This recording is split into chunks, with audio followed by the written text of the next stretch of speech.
happened to me on a dark night in 1976 was December 19th, a day that would change my life forever. It was the day I died.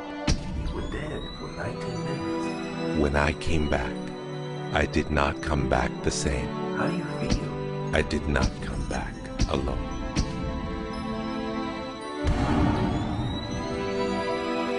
What seemed like days passed in 19 minutes. And over the course of the next few years, I began to remember the greatest mysteries revealed to me. Anything is possible.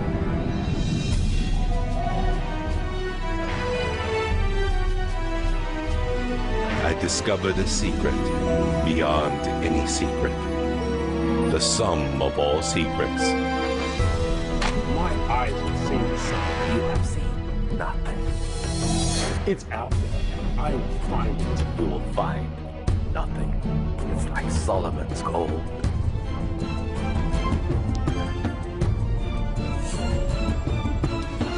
It was the key to Solomon's wisdom. The secrets of the Knights Templar and of the Freemasons. We must be stopped. Courage, my dear boy. Be strong, be brave.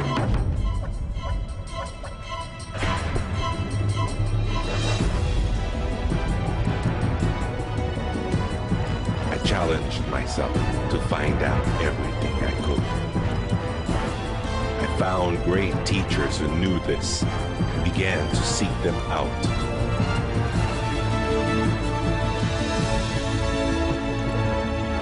اسأل أؤمن واسمع. Ask, believe, and receive. I traveled the world, and the meta secret was revealed.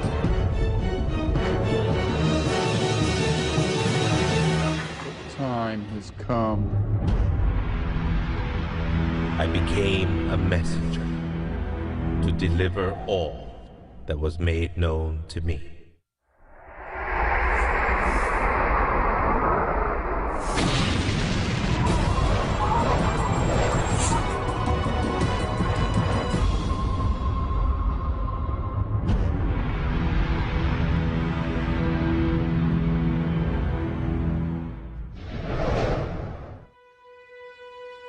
Hello there, I'm Bob Proctor. Meta is a nice word. It's a word most people don't understand. We talk about metaphysical, we'll say, oh, that's bad stuff. No, it's just what you can't see with these eyes. You got to see with an inner eye of understanding. Meta is beyond the physical. Do you know that 99% of our population has been programmed to let the outside world control the inside? If you want to get what you want, you let the inside world control the outside. That's what the meta secret's all about. The meta secret to wealth and abundance is doing what you love, following your passion, enjoying your life, being grateful for this moment, realizing that in fact you already have wealth and abundance. You have wealth and abundance to the level that you allow it in your life. Expand your level of openness, deservingness, and you can have more wealth and abundance right now. How do you become more wealthy? You become more grateful. Studies here in the U.S. show that grateful people earn more money and are better at innovation. So the first step to becoming more wealthy is become more grateful. Find the good in your world right now, and you'll take a first step to become more wealthy. The meta secret to wealth is knowing exactly what you want and then being willing to pay the price to get it. Most people think that wealth just comes out of having this impression in your mind that you're going to live an abundant life. And that's an important piece of it, but it's incomplete. If you look at the word attraction in the law of attraction, the last 6 letters spell action, A-C-T-I-O-N. One of my favorite words is satisfaction. We all want to have satisfaction. And again, in Latin, satis means enough. Enough action, satisfaction, enough action produces the result. You know, I've been very, very successful with the Chicken Soup for the Soul books, and everyone thinks, oh man, you were lucky, you had this great idea. And we use the law of attraction. We visualize and we put up posters around our office that simulated bestseller lists with our name #1. We visualize bookstore windows full of Chicken Soup for the Soul books, all of which came true. But there's a asking and a believing and a receiving, the 3 steps that I think of in the law of attraction. And the second part of believing is taking action. Because if you believe that your action is going to pay off, you'll take the action. So believing doesn't just mean like sitting there going, I believe I can be wealthy. It means doing the things that produce wealth. The key to abundance is to act in spite of fear, act in spite of doubt, act in spite of worry, act in spite of inconvenience, act in spite of uncertainty, act in spite of anything. If we're talking about metaphysical, we're talking about beyond the physical. So what we've got to do is go inside. We have been programmed to live from the outside in. We're letting what's going on outside of us control what's going on inside. If we're going to get into the meta side of our own personality, we've got to get away from this physical instrument we've got and move into the higher side of our own personality. And start to understand that we live simultaneously on 3 planes of understanding. And we work from a higher to a lower potential. If you're working with electricity, any electrician, any engineer will tell you that you have to work from a higher to a lower potential. If you go contrary to that, you're not going to get any use out of the electricity. Well, when you're working with the mind, you don't start with the physical and work up. You start with thought and work down. Thoughts are of a spiritual nature. Spirit's omnipresent. Where's thought? Thought's omnipresent. 100% evenly present in all places at the same time. I can be underwater and think. I can be in an airplane and think. I've had the pleasure of working with a couple of the astronauts that have been on the other side of the moon, and they could think. Not only could they think on the other side of the moon, they could transfer their thoughts to somebody here on Earth. It's just a form of telepathic communication. You know, it's been said that if you build it, they will come. I think if you build it, and you build something with true excellence, and you distinguish it in the marketplace, and you come up with a selling proposition, and you are aggressive in your marketing to the world, it's possible that people will come, but it's not inevitable that they will come. And sitting around passively visualizing things is not likely to get the world beating a path to your door. My meta secret about wealth ultimately is you've got to create a lot of value for a lot of people. And if you do that, you will bring a lot of wealth back to you. So by giving service and giving that which helps other people improve their lives, brings joy to them, brings service and products to them, if you do that and you keep expanding that, always be thinking about expanding your service to others. And if you do that, wealth is a foregone conclusion. First thing, quit listening to what everyone else is telling you what to do. And start paying attention to what you want to do. You see, I can look back with my memory, and I can remember going and saying, Mom, Dad, or to the teacher, I want to do so-and-so. And they'd say, now, how are you going to do that? See, what they didn't understand is I didn't know how to do it. But neither does anyone know how to do the things they want to do when they first think of it. You don't have to know how. You know, 2 young bicycle mechanics from Dayton, Ohio, in the United States of America, introduced us to a new kingdom. They were the first ones to fly in airplanes. The whole world believed that you couldn't do that. Anything heavier than air is attracted towards the center of the world. You can't fly. But they wanted to, and so they did. Well, clarity to me is a very different concept than I think a lot of people. The first thing I want to know is, what do you think you're trying to accomplish? The next thing I want to know is, why are you trying to accomplish it? The next thing I want to know is, if you accomplish it, what do you really think is going to happen in your life? A lot of people come to me and they say, I want to grow my business, because I work a lot in the business world, the entrepreneurial world. I teach a concept, achievement concept, a concept that is predicated on taking action and implementing, called optimization. Optimization is getting the highest and the best use and result and outcome of your time, your efforts, your emotion, your life, your relationships. But you can't begin, and this is where a lot of people, I think, really fall down. You can't begin to optimize until you take the time to observe, examine, and identify not all, but the scope of options and alternatives and other possibilities available to you, number one, to achieve the goal, and number two, as an alternative goal. Clarity is power. Just by being clear, you will automatically begin to magnetize things to you, to your life. The law of mentalism is about the mind. Everything that we have ever created, everything that has ever existed, existed first in the mind.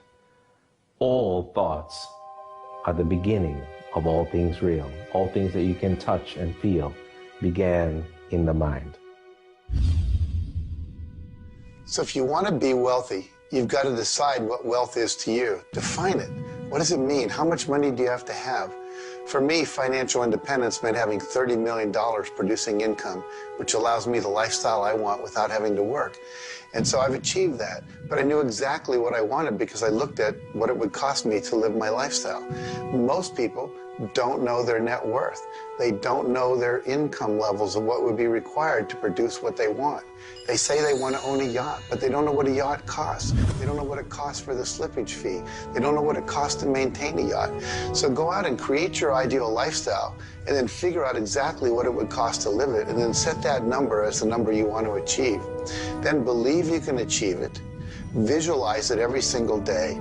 Take action when the action comes. Ask for what you want. Reject rejection. Give up any idea of failure. Just persevere until you continue on, until you produce the result you want.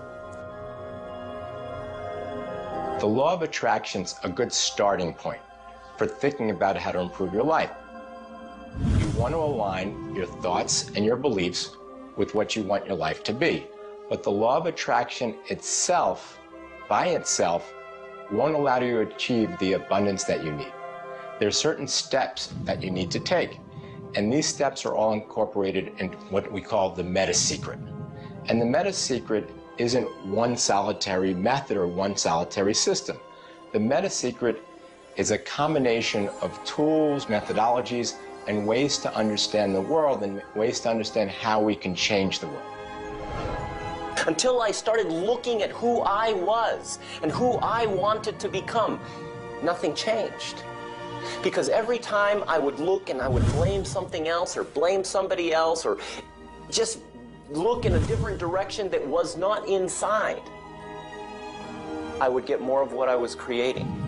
Because every time I created something, people would react to that. Every time I took an action that was blaming this or blaming that, people would react to that. And you know what? Then I would react to their reactions. And I was creating an environment that was busy.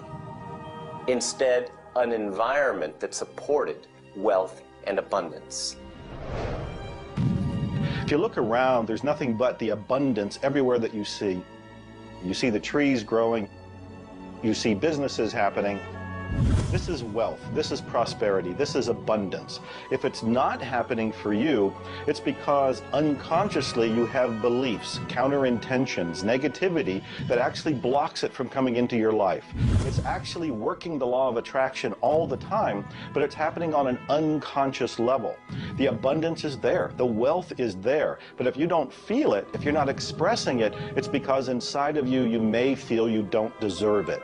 This is part of the unconscious work that has to be done in order for you to feel on a conscious, real, live, earth level what's happening with abundance and prosperity. Abundance, wealth is your natural birthright. If you're not feeling it, it's because of your unconscious beliefs. The law of correspondence, simply stated, is as above, so below, as within, so without. The law of correspondence is simply attesting to the fact that we are human creatures physically present, but we have minds and we have spirits. So we exist in more than just one plane. We might even be multidimensional beings with multidimensional thoughts, and there may be more to you than just meets the eye. If you want to be wealthy on the outside, you first have to become wealthy on the inside. As above, so below. As within, so without. First, you have to become wealthy in your thoughts. Then you become wealthy in your outer expression of that. You have to have a wealthy attitude. You have to have a wealthy, abundant thought form about who you are and what's possible. And when you have that, it will start to manifest outside of you. If a person wants to take a quantum leap rather than incremental steps, they have to begin by understanding that they can do that. There's a marvelous little book. It's called U Square. Now think of what that means. If you square a number, you multiply the number by the number, don't you? Well, when you square, you multiply your potential by your potential. It's astronomical. I mean, you just go off the board. The man that wrote the book, Price Pritchett, he said, when you're looking at a quantum leap, he says it looks ridiculous, utterly. But in retrospect, it looks like a natural thing to happen. It was without effort. It's with ease. And that's what quantum leaps are. What you're really doing is getting rid of limitations in your mind, and you're letting your mind just take off and build a great big idea. And you start before you're ready. You defy what the masses are controlled by. You've got to move into a space all of your own. Understand you're working with an infinite power that's omnipresent. It's with you all the time. It's closer than your breath. And you get in harmony with that and just release all thoughts of limitation and make up your mind you're going to take and just compound your effectiveness. That's essentially what I did. I didn't know what I was doing at the time. I didn't understand quantum leap, but I took my income from $4,000 a year to $175,000 in a year. And then it went over $1 million. And I had no understanding of what happened. Now understand this. I had been raised to believe that if you don't have a good formal education, that you'd never be able to do what I did. If you don't have experience, you can never do what I did. I had 2 months high school and I had a bad work record. But my income went from $4,000 to over $1 million a year. Now you can do that. And the first step is understanding that you can do it. Quit listening to people tell you you can't. And start to see yourself doing something really big. Write it out on a sheet of paper. Begin by saying, I am so happy and grateful now that I have turned my annual income to a monthly income. It's not just about attracting things to you. It's about learning to trust what you're attracted to.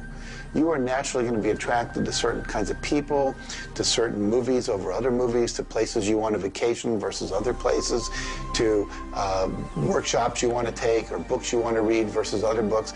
Trust what you're attracted to. It will take you where you need to go, and it may not always make sense to you. I remember going to a seminar, and there was a woman teaching about how to triple your income in a year. And at that time, I was probably more like a hippie than I am the entrepreneur that I am today. And my wife, who was against making money at the time, thought it was evil when you should be in total service and all this. She said, I can't believe you're going to that workshop where they're going to teach you about how to make all this money. I thought you were more spiritual than that. I said, honey, I don't know why. I'm attracted to that workshop. I'm going to go there. So I sat down, the woman next to me, we started talking. Turns out she was a veterinarian. And it turns out that our cat had feline leukemia at the time. And I started talking to her about that. And she said, well, I'm the world's expert on feline leukemia. And I said, well, I've heard there's no cure for that. She said, no, there actually is a cure, and I can teach it to you. And so she called my veterinarian, told him what to do. My cat lived for many, many more years than the local vet thought it should. But see, I was trusting my attraction to go to that seminar, and it led me in a path that saved my cat's life, which was not where my conscious thinking was, but it was a very important goal to me to keep my cat alive. Those kind of things will start to happen. Most people are uncertain about something.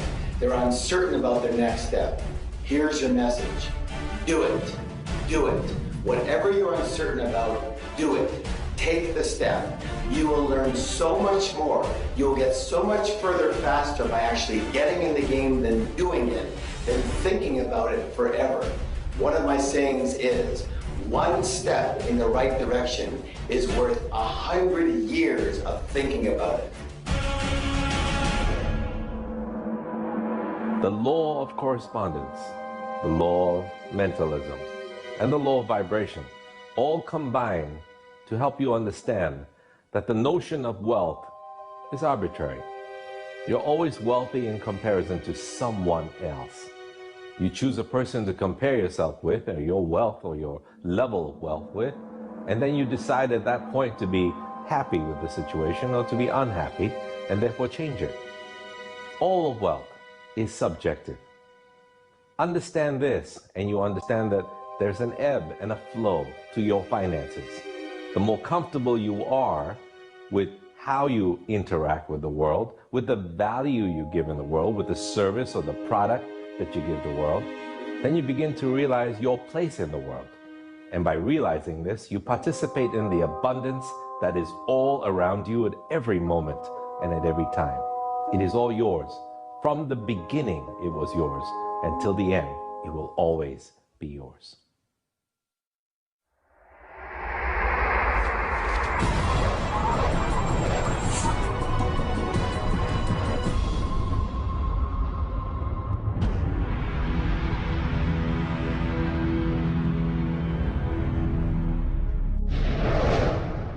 The meta secret to relationships is to know that the universe is giving you love right now.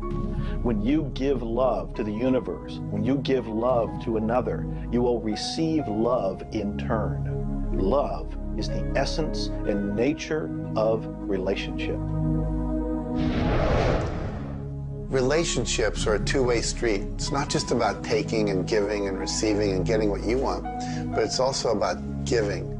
I like to say that each person should take 100% responsibility for the quality of the relationship. Because if you take 50-50, whenever it's not working, it's going to be their 50%. So if you take 100% and act as if everything in the relationship, you're creating it, and when it isn't exactly what you want it to be, say, how am I creating that? Take that curiosity and use it as a tool. And when you get the answer like, oh, I'm not coming home on time, I'm not listening, I'm not doing this, then you have the opportunity to shift and do the thing that produces relationship. A friend of mine wrote a book called Making Relationships Work. And the idea is there is work in making the relationship work. So be willing to do the work. Give as much as you get. The more you give, the more will come back.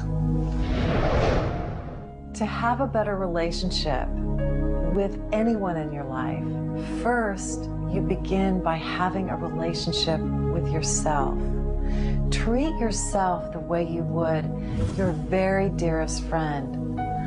Love yourself regardless of all the crazy shenanigans you pull. Believe me, I do this every day. So if you want a better relationship with someone else, love yourself. Relationships are part of what the universe is giving you as a gift. The first and most important relationship is the one with yourself. When you love yourself, you heal yourself. When you love yourself, you become a magnet that people want to hang around, and you begin to attract other people and new relationships. It's all based on love. It's all based on non-judgment. It's all based on total acceptance. The universe has a relationship with you right now, and the universe wants to give you more. Are you ready to accept it? The concept that I can't live without you is a tragic statement to me. The idea that I need somebody else to complete my life, I need somebody else or my life's not worthwhile is a very sad statement, and I think someone needs to take a good look at themselves when they say that. When you start to think that thought, stop for a second and realize life is full of stuff, and sometimes stuff is potholes, and sometimes stuff is bridges are out ahead, and sometimes there's a detour in life. I heard somebody once say that sometimes the most beautiful scenes in life are the ones we observe on a detour. Have you ever gone on a detour and realized that your life wouldn't have been the same if you hadn't taken that twist or that turn in your life? Next time stuff happens, take a look. Maybe there's something better right around the corner. The law of cause and effect tells us that there's no such thing as coincidences. Everything that happens in this world happens because of a reason. Someone, somewhere, created a cause. It may not be something you are aware of. It may not be something we can even begin to realize or see at this level. But at some level, someone, somewhere, or a group of people, or even us, may have created it. And so as a result, we see the effect. We see the effect around us. We see the effect everywhere on this planet. Everyone asks me, Jay, how in the world can I have a better, a happier, a richer, a more joyous relationship? And it's very simple. First thing is you got to slow down enough to be externally focused.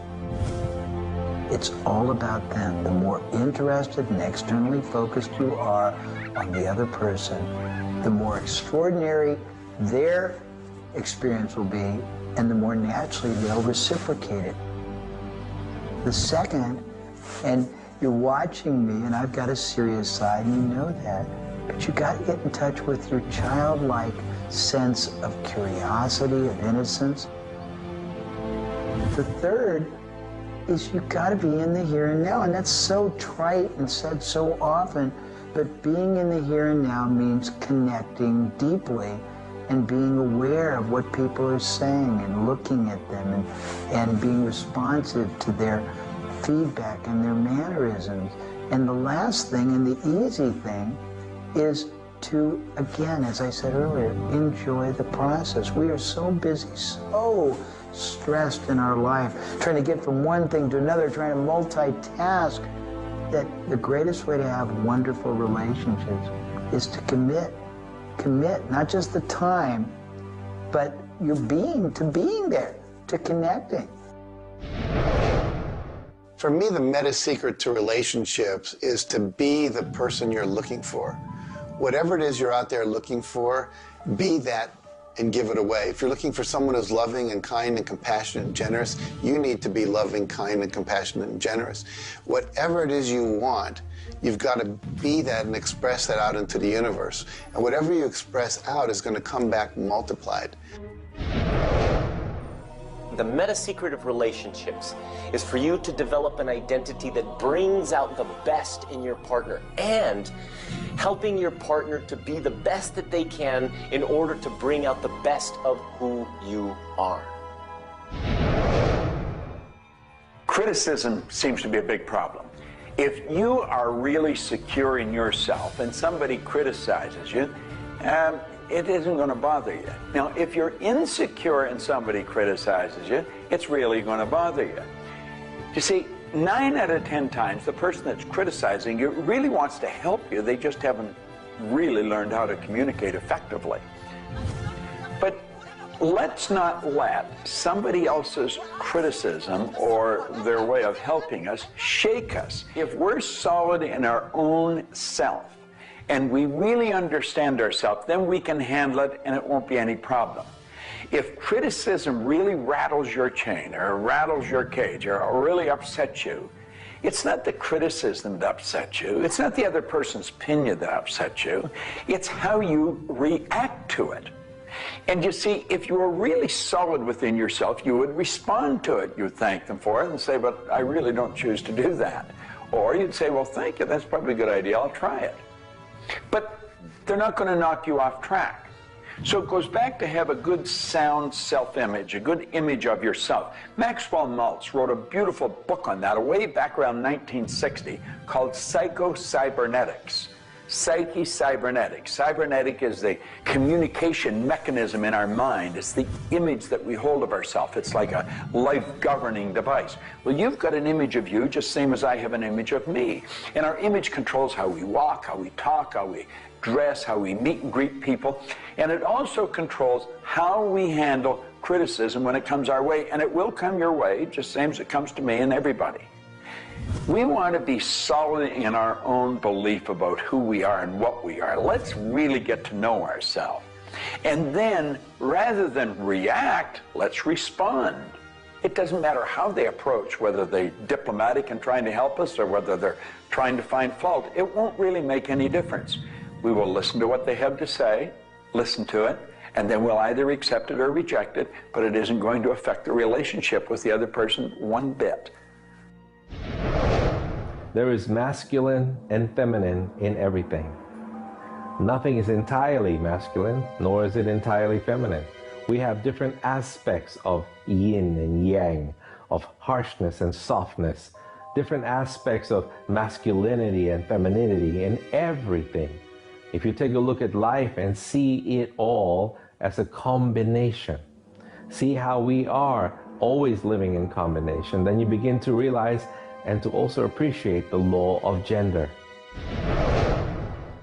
Relationships are about communion, taking our life and making it sacred through connection with another human being. So communion and making sacred is what relationship is all about. You know, there's a lot of lonely people around. And if you're lonely, I'm going to let you in on a secret. You're always going to be lonely until you become friends with yourself. If you're looking for company outside of yourself, you're looking in the wrong place. You want to go inside. And when you get to really look at you, you're going to feel so good about you. You're going to love yourself. Now, you see, as a little kid, you were probably taught, don't love yourself, that's conceit. I know I was, and most of the people I know. That's not conceit. That's a healthy, conscious awareness of who we really are. I'm not talking about an ego trip. I'm talking about really becoming acquainted with yourself. You've got to build a good relationship with you, or you're always going to be lonely. When you get angry, look at it as, okay, this is a gift. I need to release something here. And in that process, relationship becomes a school for growth instead of just like it's someone that's going to please me. Look at how can I serve them and how can I learn from them, as opposed to how can I manipulate them to give me all my needs met. If you do that, you're going to end up with a much better relationship. If you're in a relationship where you're not experiencing full love, the way to change it is not by changing the other person. It's by changing yourself. You look within yourself and you start to feel grateful for everything about you.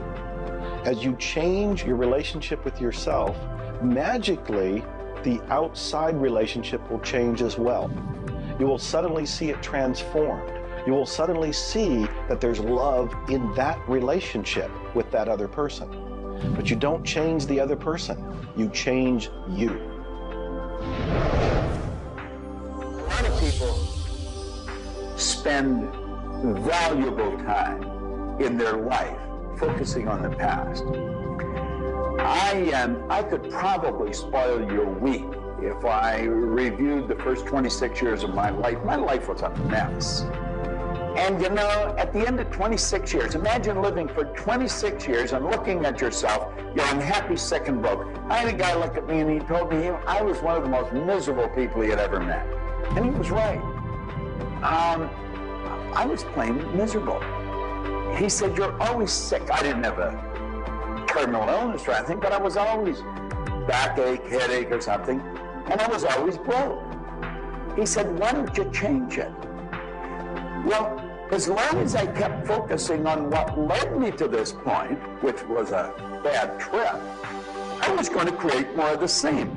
And he said, let it go. Forgive it. If you're looking for love and not finding it, it's no doubt because of a lack of forgiveness in some area of your life. This is true for all of us. You want to look in your life, look at your past, look at all of your relationships, and ask yourself, where have I not forgiven? Myself, my parents, my siblings, my neighbors, my relatives, my business partners, where have I not forgiven? When you go and forgive, you release the energy that allows the law of attraction to bring new love and new relationships into your life. How do you do this?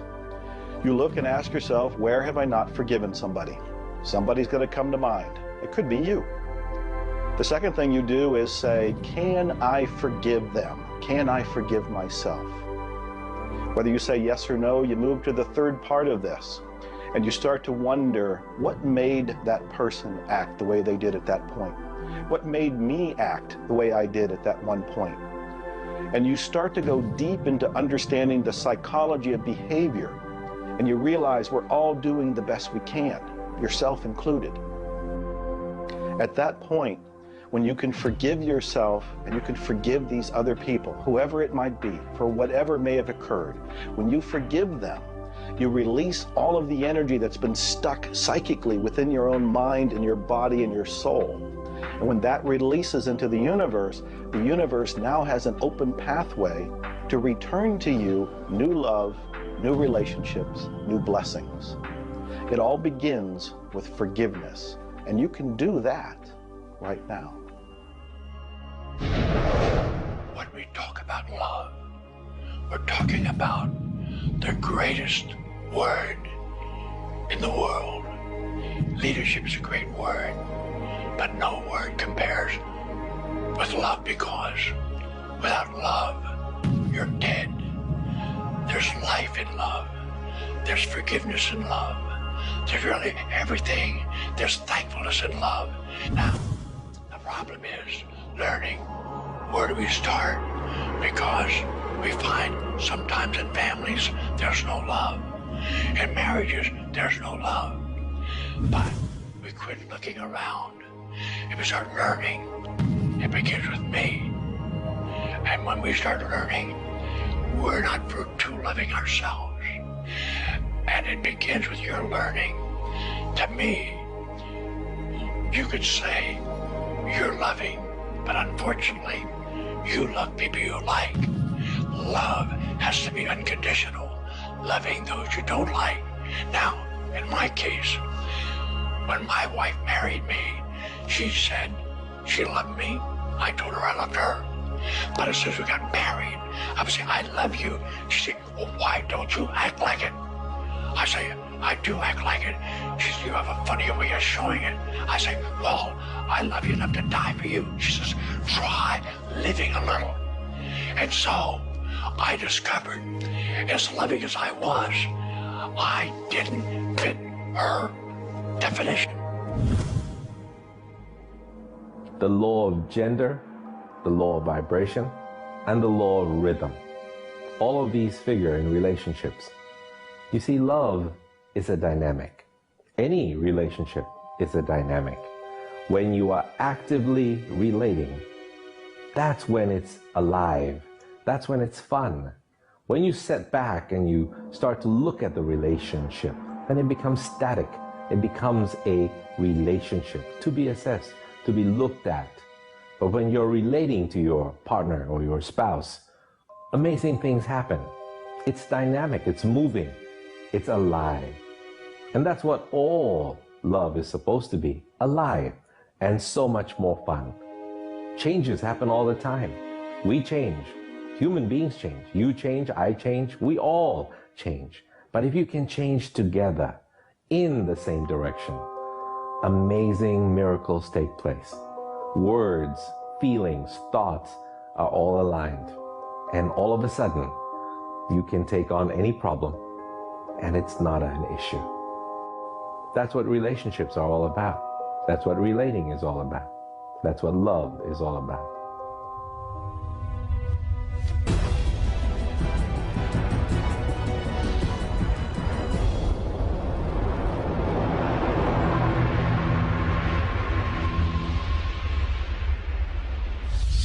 はじめに言葉ありき、すなわち、クリエイターなるものは、やはり言葉、振動を用いて全てを設計されたんではないかと思うんですね。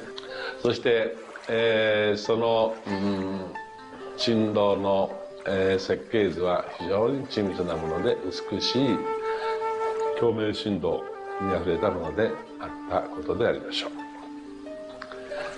う。もし、先ほどの実験にもやったように、非共鳴、同士の組み合わせであるならば、それは破壊的なエネルギーとなって、命を形作られないからです。私たちの体は最終的にクリエイターの、いろいろな、試行錯誤によってだんだんこう単純なものから、微生物だとか海の中のものとかそういうものから、小動物始まって複雑なものになっていって、最後の芸術作品として、クリエイターなるものが作られた結果、私たちはあるというふうに思うんですね。その本来の設計というものが、バランスの取れた振動の組み合わせというものが、何らかの要因によって崩れていくときに、私たちはストレスを持ち病気になっているんだというふうに考えています。As you've already seen from Dr. Masaru Emoto, water makes up 85% of our body. And the thoughts we think actually create a vibration in the water that has memory. And so you have to think positive thoughts. Again, we go back to forgiveness and letting go, thinking positive thoughts, expecting to be healthy, not listening to what people tell you, not taking in beliefs. I have been out in the sun my whole life. I've never gotten skin cancer, don't intend to get skin cancer. And when stuff comes on about it, I choose not to listen to it because I know that belief would affect me. So I believe that I am a person that my spiritual connection keeps me healthy. Also, though, I work on the level of the physiology of the body, the biochemistry. It makes sense to play at that level. I eat organic food. I drink healthy water that's not contaminated with chlorine and all the stuff they put in it, so I filter my water. I eat the right kinds of nutrients for my body. I've found out what I'm allergic to, and I've basically eliminated those from my diet. I exercise, so exercise and keeping my body toned. We want to have resistance exercise. We want endurance, which means we need to jog and do aerobics and things like that. And we need to have flexibility, things like yoga and Pilates. So we need a complete system to keep our body healthy. And then a detoxification, I think, is the part that most people don't do enough with. We are taking in so many toxins in the air we breathe. But if you will cleanse on a regular basis, I cleanse every Monday. I just do a cleansing diet where I just drink liquids and then I don't eat anything else, and my liver has a chance to get rid of all the toxins that are in my body. I want you to understand that you have a marvelous mind, and you can do anything with it, and don't ever listen to anybody that tells you you can't. You want to start to look at yourself not as a body or as a name. Like, I'm not Bob Proctor. Bob and Proctor are just two words. You've never heard anybody phone into school and say, body's not coming today, it's sick. Never hear anyone say, hand, it's my hand, my body, my name. Well, you see, there's something wonderful about you and something wonderful about me, and it's the same thing. We have a marvelous mind. We're creative beings. Talk to your body. You're not a body, you live in a body. Now, this may sound silly because maybe nobody's ever said this to you before, but go around just repeating maybe 1,000 times to yourself, I'm not a body, I live in a body. I'm not a body, I live in a body. I'm not a body, I live in a body. Then start telling your body to relax. The meta secret to great health is to feel good now. You do that with good thoughts, you do that with good food, you do that with plenty of sleep, you do that by doing what you love. That's the meta secret to great health. The meta secret to health is to honor your body. Listen to your body. Are you tired? Are you hungry? Are you thirsty? Do you need time to play? Have greater health. Honor your body. Health. Not just physical health, not just eating the right things and getting exercise, but let's talk about emotional health. This means doing what you love, loving what you do, looking forward each day, researching, helping other people, giving back. This is the meta secret to emotional health. To me, recognizing the divine component in us has a twofold effect. On the one hand, it's incredibly humbling because how many of us really live up to being godly? How many of us really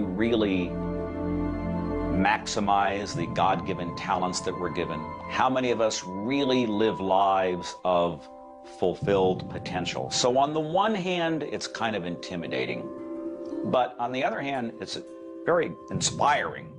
It's inspiring to think, I, as a human being, am capable of being godly. I'm not God. I'm not going to confuse myself with God, but I am capable of being godly. I am capable of a goodness which can resound around the world. I am capable, like God, of using language to bring things into existence. An architectural drawing is the languaging of a building into existence. A marriage contract is the languaging of a relationship into existence. Any sort of contract does that. A novel creates a world that may be more real to us than the so-called real world that we are living in. And being godly is both an obligation, which frankly I feel I fall vastly short of, but also an incredibly inspiring opportunity. And the ancient traditions, not only the one that I come from, but really all of them, teach us this. The law of rhythm is the very fabric of life itself. Rhythm is everywhere. Things are born and things die. We move into a season and we move out of a season. We go within and we go without. We change. Rhythms flow in our emotions as well. You cannot always be feeling happy. Sometimes you'll feel sad, you'll feel down, and then you'll come out of it. Whatever goes up must come down. You've heard the language. Rhythm is exactly that. And the minute you begin to realize that all of life is all about the law of rhythm, then you can flow easily in bad times and then have more fun in happy times. When you start to expect rhythms, know that if you're happy in one direction, you can also be unhappy in the other direction.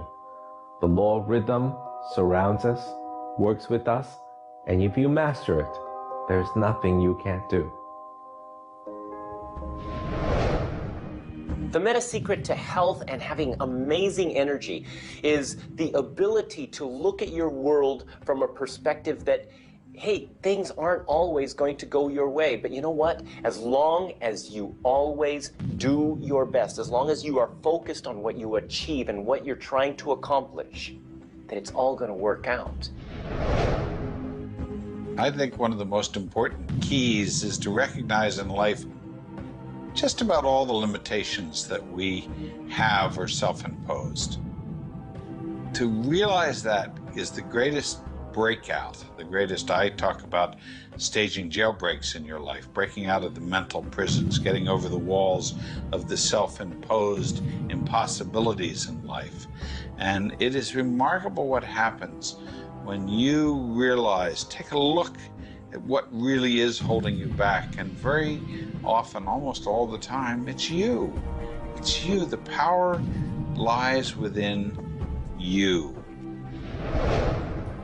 See, humor is good. It really is. I don't really understand what it does to you, but I know it does something to your brain. Norman Cousins, who's gone now, but lived a long and very, very effective life. And he had been diagnosed with a disease, and it was killing him. He was literally dying. And one day he got thinking to himself, if sadness and sickness are hooked together, then happiness and health must be hooked together. And so he had people bring in old movie films of Laurel and Hardy and all kinds of different old actors, funny stories. And he started to play them. They made him move out of the hospital. So he rented a suite of rooms in a hotel. And he had these movies playing all the time. And he was laughing, a real belly laugh. And he got better. Now, I think you know when you're laughing, you're feeling good. Start to laugh at yourself. When you make a mistake, laugh at yourself. Don't get serious with yourself. It plays a very, very important role in a healthy, relaxed life. If you want to study it further, get into some of Norman Cousins' material, and he'll explain exactly what it does to the brain that controls the vibration of the body. Start laughing a little more. Have fun. The mind can't be all it is designed to be without the body being everything it was designed to be. But we basically thwart both. Or you can have a great relationship. You can have a great financial situation. You can have a great family relationship.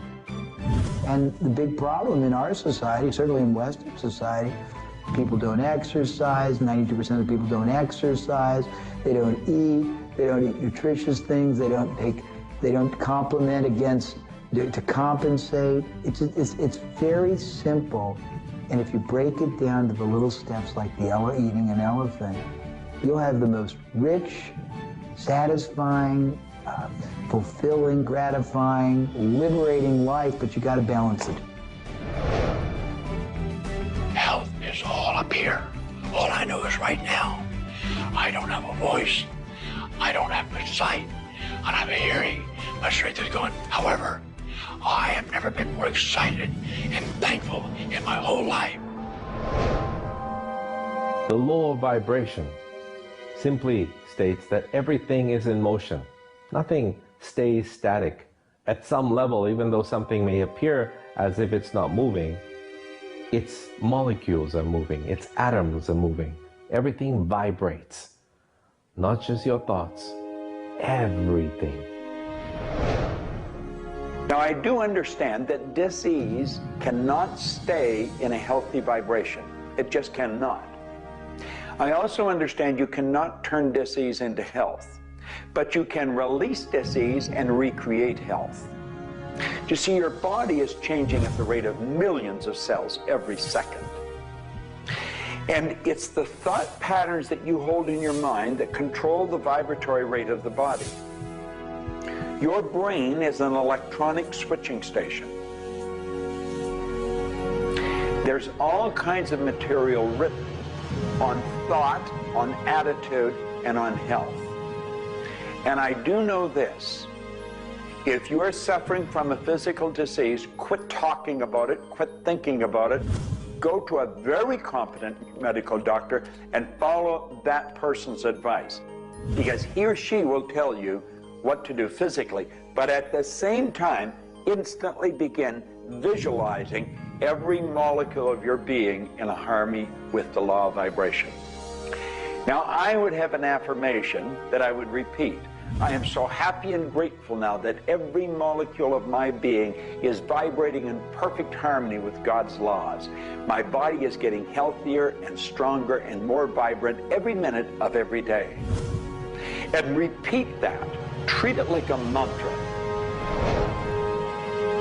I can't predict what's going to happen for you personally, but I do know that hundreds of people, if not thousands of people, have experienced healings and cures by beginning to change their thoughts about what's going on in their body.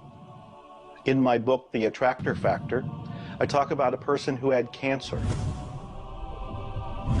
She experienced the idea of forgiving everybody and everything in her life, and she went through the process of doing that, working with a coach. She then went back into the doctor's office. They opened her for surgery, and there was no cancer. It was gone. By forgiving everybody in her life, including herself, she transformed her body. She reached this place of healing and this place of peace. And as a result, she experienced a cure. If you're finding yourself sitting here watching this and you're ill, you've got a chronic condition, you're sick, what you need to do is a couple of things. Number one, you need to first work on your attitude. You need to believe you can get healthy. You need to not believe anyone who tells you you're going to die, or it's terminal, or it's going to take a long time. Literally, we know that we can get rid of a disease in minutes, in literally minutes. I had a cold once, and a person literally did an exercise with me. My nose dried up, my fever went away, the achiness went away in 5 minutes. So we know the power of the mind. We know that you have to forgive and release. So much work now being done on cancer, where we know there's resentment, and different forms of resentment will come into different forms of cancer in the body. So it's critical to get yourself aligned with spirit. When you are aligned with spirit through meditation, through doing the things that bring you joy, through doing the things that align you, and you know what that is for you. It could be singing, it could be walking in nature, it could be petting your cat. When you move into that state, healing naturally takes place through you.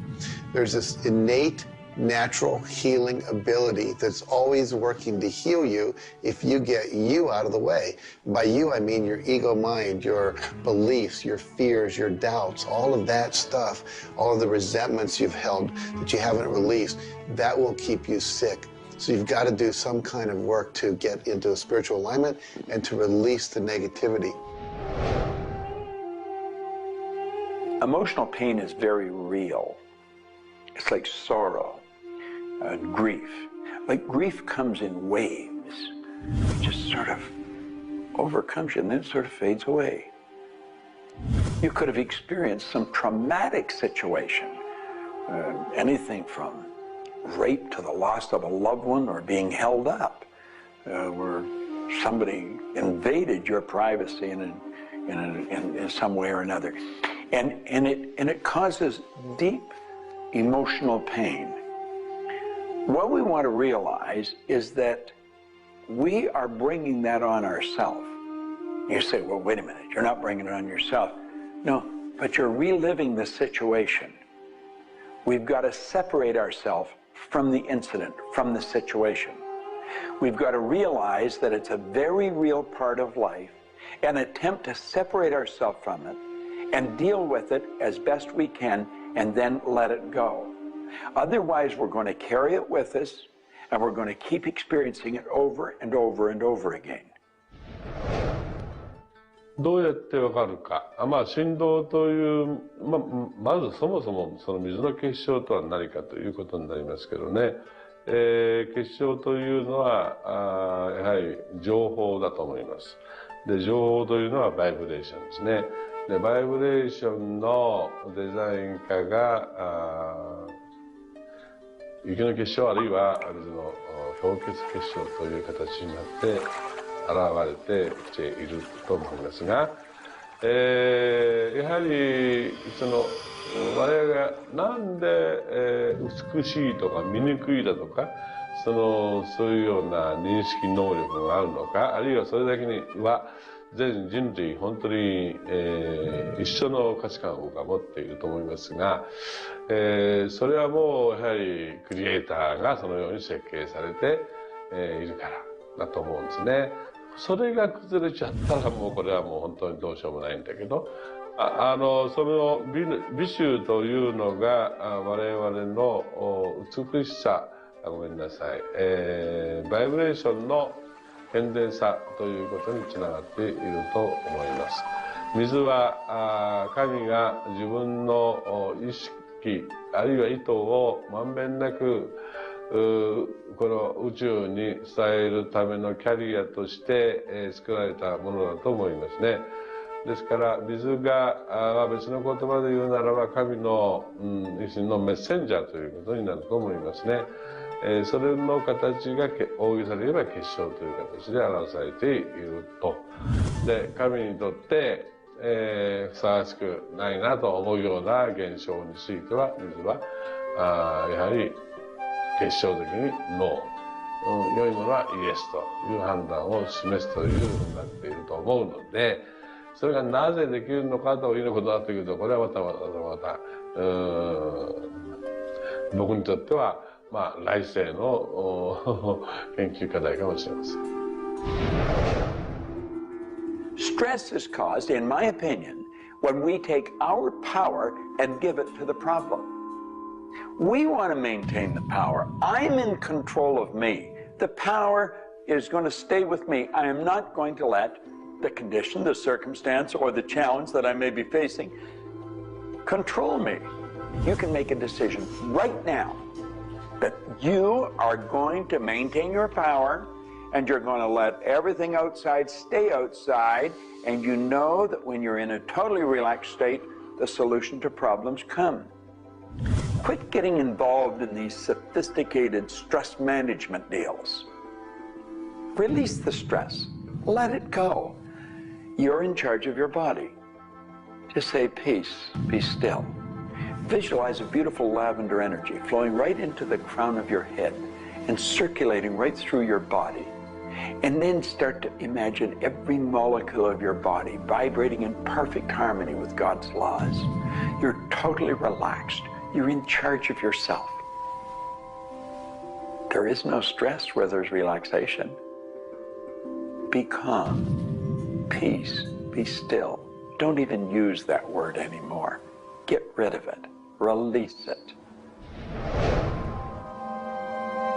The laws of cause and effect, of rhythm and polarity, come into play when we talk about your health.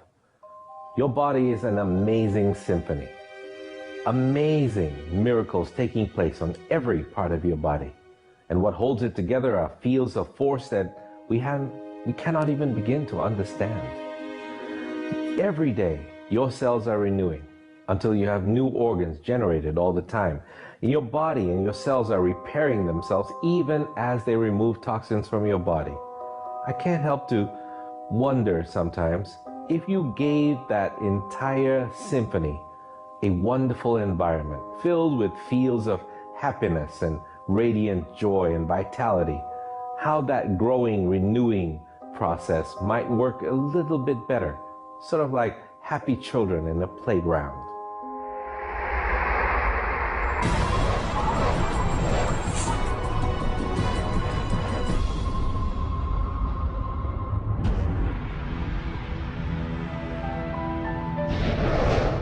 Here's the paradox of being human. Real happiness is only available in the moment.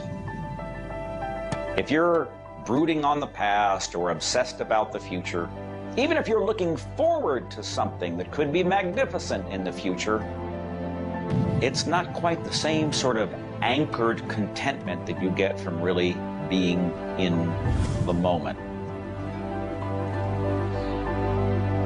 We human beings seem to be perpetually someplace else. That's kind of like one definition of the human predicament, the human condition. We are perpetually thinking about the past, the future, something to the right, something to the left, something else. I think the paradox to happiness is you do have to have dreams and aspirations, and you have to be anchored, rooted, and happy where you are. Not always easy to do, but I keep trying.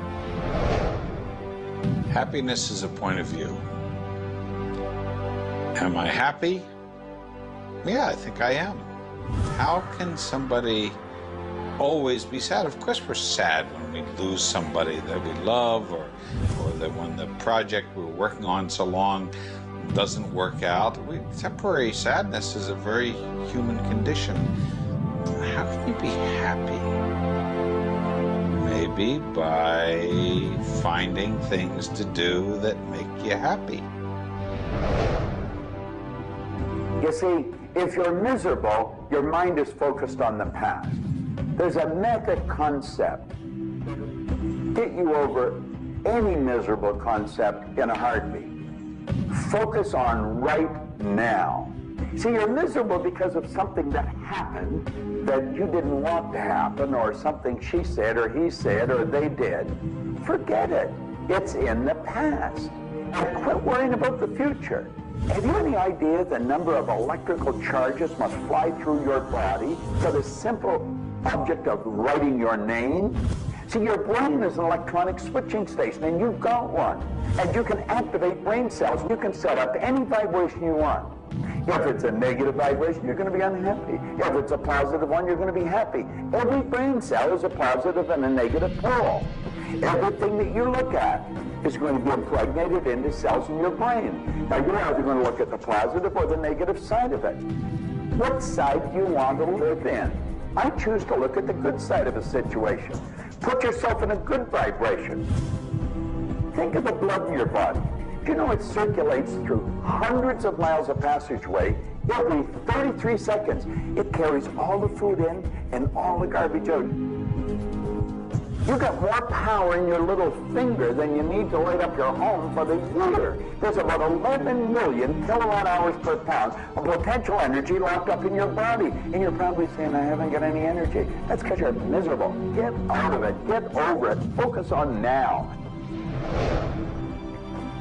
One of the most important things you need to do in your life is discover your life purpose. I believe that everybody is born with an individual and unique purpose. And when you are doing your life purpose, when you're living it, expressing it, fulfilling it, you're happy. And so many people have talked about joy being your guidance system, that when you're off purpose, you're not happy, you're not joyful. And so this joy, this inner experience of happiness and joy is a way of saying, oh, I'm on course, I'm doing the things I'm supposed to do. Stephen Covey said, you know, you don't want to get to the end of life and get to the top of the ladder and find out the ladder was leaning against the wrong building. You can be very, very successful. And we see people with all the cars and the toys and the money and the society recognition and so forth, but they're not happy because they're not fulfilling their purpose. Think about it like this. A rose has to be a rose.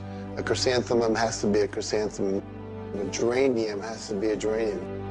And yet we as people have been given choice. The choice to pursue any number of things and do whatever we want to do. But unfortunately, most of us have been talked out of our purpose. If you want to be happy, come back into this moment and do what you love in this moment. You should absolutely work toward improving your life, improving the world, improving your relationships, improving your finances. Every sort of conceivable improvement at a micro or macro level should indeed be your agenda. But if you are not happy with things the way they are, then your happiness is perpetually on hold pending a condition that doesn't exist yet. If you do that, you will never be happy. You have to realize that the point of power in your life is in this moment. People think about the future and they throw their power into the future. There is no future. When it gets here, it's called now. It's called this moment. People think about the past and they throw their power into the past. But there is no past. It's gone. When you think about the past, you think about it in this moment. This moment is all there is. And you can be happy in this moment. When you are, everything is taken care of. All is well. Happiness and achieving happiness is a process. It's not something you achieve right now and you're done and you have your happiness. It's something that you're constantly attaining and reattaining through life. And the way to do that is to really understand what brings contentment in your life and to achieve that. And one of the key things to remember in terms of happiness is that part of this process is sharing happiness with other people. The more we share happiness and the more we teach other people how to bring happiness and fulfillment in their life, the more we'll be happy and fulfilled. So continue with your journey of greater fulfillment, and you'll have more happiness in your life. The law of polarity is about dualism. Everything exists in relation to something else. There is no person that's entirely good. There is no person that's entirely bad. There is no entirely hot or entirely cold. It's always hot in relation to something else that's colder. It's always colder in relation to something else that is hotter. We move in directions as opposed to moving in a static field. We always move from one place to another, from one thing that's more pleasant to something that's less pleasant, or something that's unpleasant to something that's more pleasant. There is a movement, and this movement exists because of polarity. Happiness is what you want, and happiness you can have right now. Why aren't you feeling happy? Why isn't anybody feeling happy? Because psychologically they use unhappiness as a motivator. They think by being unhappy, angry, desperate, frustrated, whatever the feeling might be that's not happiness, that it will whip them forward. It'll make them take action. And it's something that actually shoots themselves in the foot. Because when you are happy now, which is available to you right now, you know what your choices are. You can see what your decisions are to be, and you can more clearly decide on what to do next. It comes into really understanding something about ourselves. We should start at a very early age, and we should ask ourselves, who am I? You know, what really makes me tick? And get to know ourselves. We're in a hurry to get a car or build a business or buy a house. We should introduce ourselves to ourselves. School hasn't done it. Our parents aren't doing it. You go to work for somebody, they're not going to do it. So if you don't do it for yourself, you're not going to do it. This deals between you and yourself. Pogo said, we have seen the enemy, they are us. Whatever has happened in your life, whatever's going on for you, if it's not the way you want it, any situation, consider the fact that everything happens for a reason, and that reason is there to serve you. How can you reframe this? How can you relook at this in such a way that helps you, that supports you, that puts you on the path to success and positivity again? It doesn't help you to be negative. It doesn't help you to wallow. All that can do is bring you down.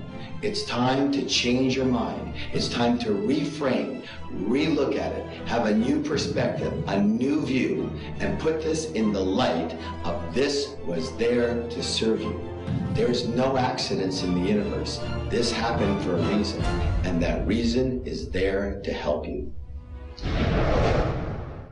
We grow up with the idea rich people aren't happy. Well, I know rich people that are laughing. They're very happy.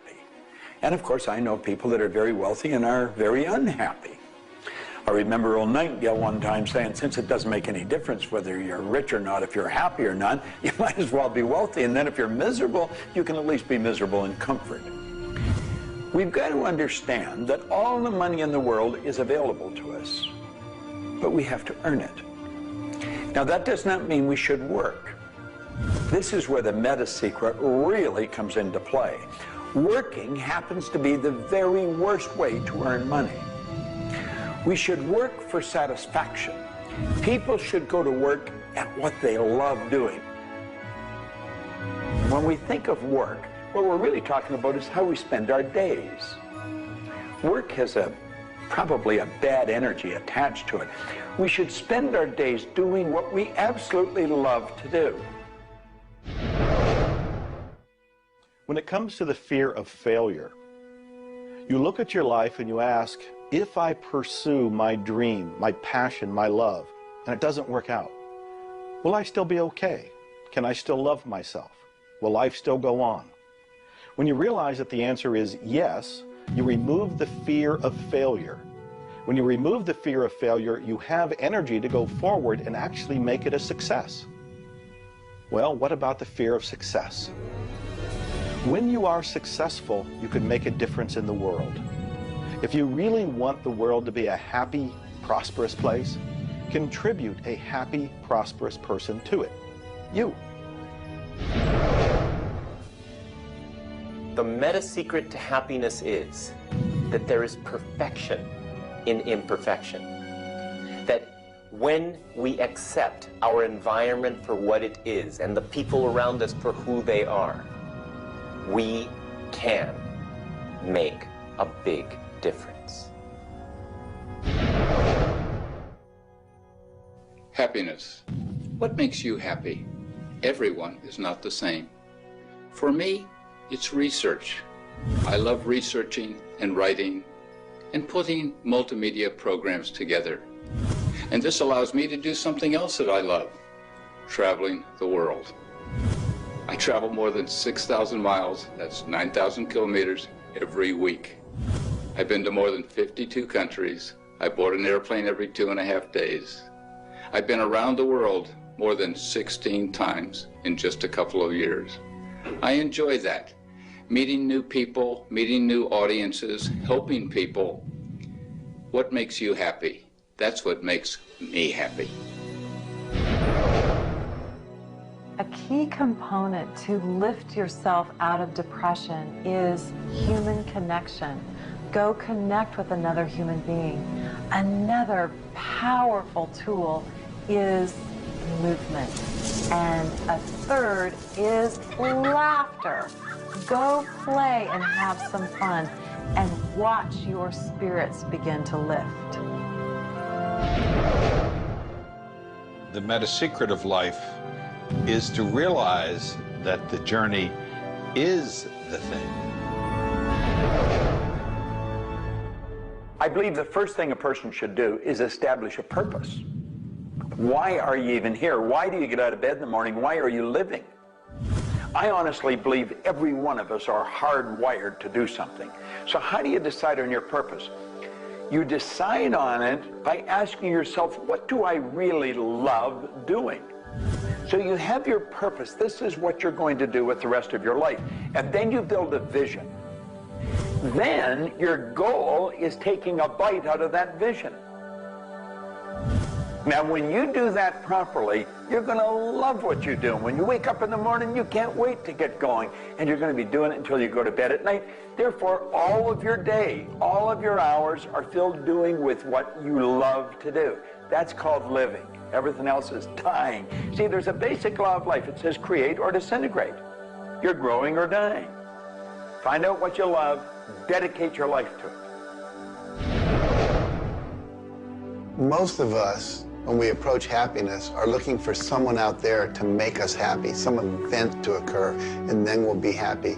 If I get to the retirement stage, if I get my car, if my wife is nice to me, if my son comes home on time, then I'll be happy. The truth is, happiness is an inside job. It's a choice. When I have an expectation on how someone else should be, I've given my power over to them. What I want to do is simply learn how to create joy and happiness inside myself. And we can do that in numerous ways, by doing the things we love, by focusing on the good qualities in ourselves, by choosing to focus on the good qualities in others instead of being judgmental. Once we realize that happiness is an inside job, and I get to be as happy as I choose to be, not as happy as other people make me, the reality is I can move into a state of pretty much constant joy and bliss. Stuff happens. Life happens. And then you get to choose. Look, you have a mission to do.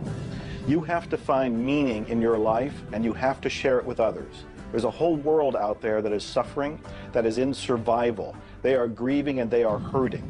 You and I can make a difference. You begin right now by looking at your life, no matter what's going on in your life right now, and you find the good in it, the positive in it, the growth-oriented reasons for whatever it happens to be.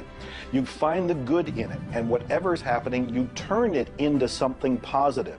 You turn it into something good, and you go and share it with the world. You will become an inspiration to others. People model other people's behavior, and that's how the world changes. You be that inspiration for success. You be the model for change. You be that person that has meaning in their life, and you will give meaning to yourself and others. It all begins with you.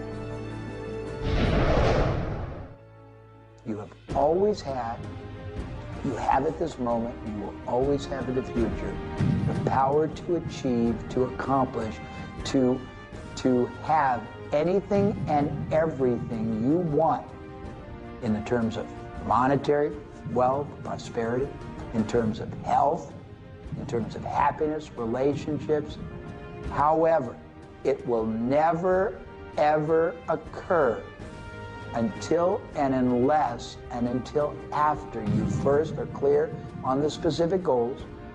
Number two, you are very clear on the action steps. Operative word is action steps you have to take. Number three, you have an action step-based plan, a strategy, and the steps are just the tactics. You implement it in a timely, regular, scheduled way. Number four, you monitor, you pulse, you really pay keen attention to your progress, and you adjust if it's not what you want, and you adjust higher if it's better than you want. And number five, you focus on other people's benefit. You don't be self-consumed. You do those five things, the world really is your oyster. Do you know, you find people that are quite comfortable with what's termed uncertainty. The truth is there isn't any uncertainty. There's only the law. And the law decrees that everything happens the way it's supposed to happen. If we build the image in our mind of what we want, and we're true to that image, that'll control the vibration we're in, that controls what we do, and it controls what we attract. Now, the problem is, we let that image get out of the way every now and then, and we're controlled by something outside. And that takes us off track. We've got to correct it and come back on track.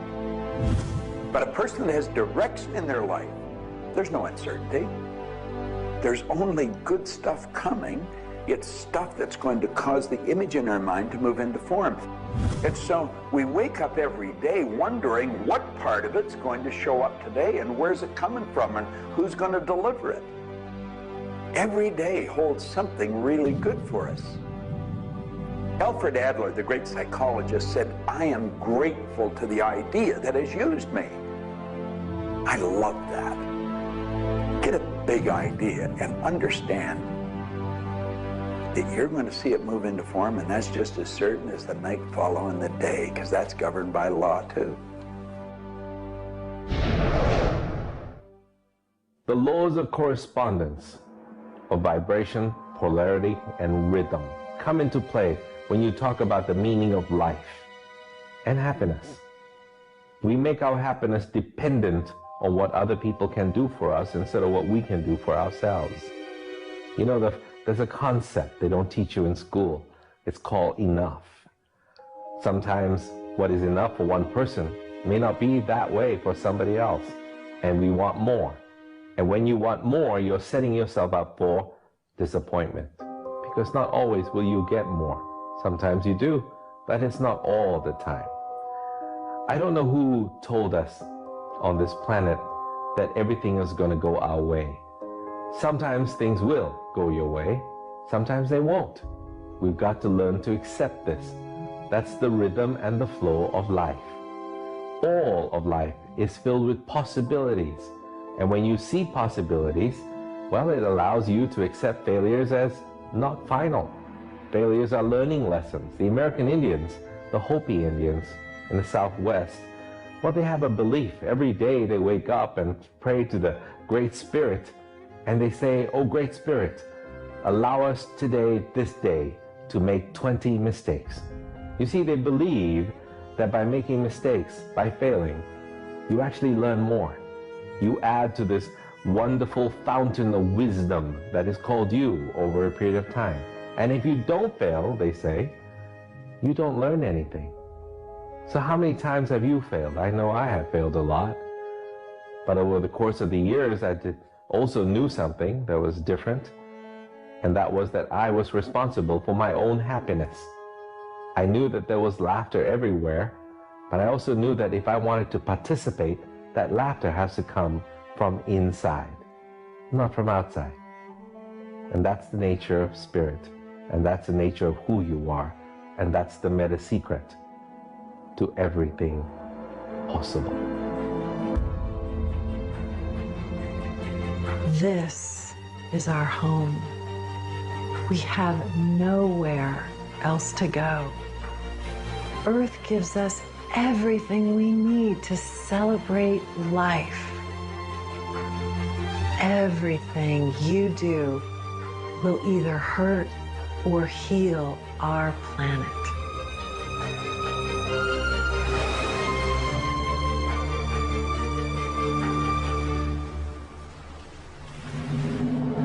You were brought here to learn many lessons. To learn how to love who you are, where you are, and the people you surround yourself with.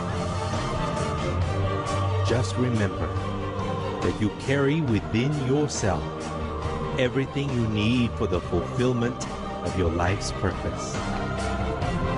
You are the sum of all of your experiences, all of your choices, and you are a work in progress. You deserve more happiness, more love, more joy, more abundance, and especially more fun. Life was never meant to be a struggle. You were meant to participate in this grand miracle called life. And as you begin to look all around you, start now to taste, smell, hear, and touch with your heart the abundance that surrounds you. You are indeed spectacular beings of light. So if you want to know the meta secret to life, to happiness, live more, love more, laugh more. Change the stories in your head, and you can change the world. It's a short trip. Make it a good one.